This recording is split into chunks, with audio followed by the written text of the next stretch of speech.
there's the turkeys, and we turned the guineas out too, but we put them in a dog crate for the first 2 days, and then we let them loose, and then they eventually came outside when we weren't here, but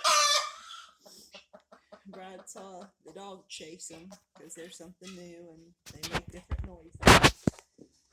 And then one of the grandkids saw him in some grass, or he saw the grass moving. And I looked closer, and sure enough, that's where the guineas were, and they stayed there. And then later, they got them back in the barn, and they've been here ever since. But they'll probably go out today again. So hopefully the dog gets used to them.